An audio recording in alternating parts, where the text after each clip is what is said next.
उचित और अनुचित इन शब्दों को हम लोग डेली सुनते हैं। देखिए, हमसे उचित बात करिए, अनुचित बात मत करिए। इस तरह के शब्द तमाम तरह की सिचुएशंस में प्रयोग किए जाते हैं। तो अब यही शब्द अगर मैथमेटिक्स में आते हैं, बिल्कुल आते हैं। जैसे फ्रैक्शन की बात हमने कही थी, तो भिन्न की बात, तो उसमें एक भिन्न होती है उचित भिन्न, एक होती है अनुचित भिन्न, जिसको हम लोग अनुचित भिन्न को मिश्रित भिन्न भी बोलते हैं। इंग्लिश में कहें तो proper fraction and improper fraction.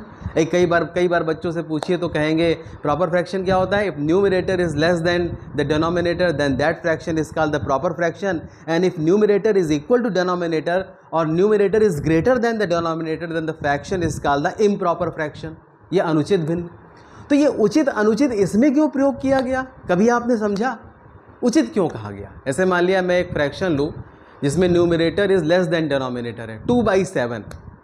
अब 2 को 7 से आप डिवाइड करेंगे तो क्या है, ऊपर कम है नीचे ज़्यादा है, तो ये तोड़ इसका मतलब तोड़ देगा। वो डिवाइड करने का मतलब 2 को पूरी तरीके से तोड़ देगा।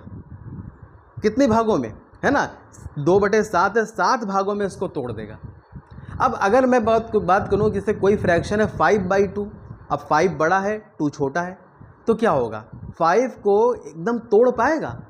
अगर मैं भाग करूं तो 2 2 4 हो जाएगा, 5 में 4 गया तो 1 बचेगा, तो इसको एक मिक्स्ड फ्रैक्शन में कन्वर्ट कर सकते हैं। 2 राइट 1/2, 2 राइट बोला जाता है। राइट का मतलब 2 को अलग हटाओ तो ये पूरा हिस्सा अलग हो गया। अब जो प्लस का 1/2 बचा है, 1 को 2 भागों में तोड़ देगा। इसका मतलब उसमें एक इम्प्रॉपर फ्रैक्शन छिपा हुआ था, वो बाद में निकल के सामने आया। तो इसका मतलब क्या है? भिन्न का मतलब होता है, उचित भिन्न का मतलब जो ऊपर वाली संख्या न्यूमरेटर को भागों में तोड़े। इम्प्रॉपर फ्रैक्शन तोड़ता नहीं है, उसमें कुछ ऐसा होता है जो अलग होता है, तब टूट होती है, तब तोड़ फोड़ होती है। तो इस बात को समझना चाहिए। तो इसका मतलब जो भिन्न होती है वास्तव में वो तोड़ती है ऊपर वाली संख्या को, पूर्ण संख्या को, इसीलिए उसको उचित बोला गया और इसको अनुचित बोला गया। तो इसको समझने की बहुत बड़ी आवश्यकता है। बहुत बहुत धन्यवाद।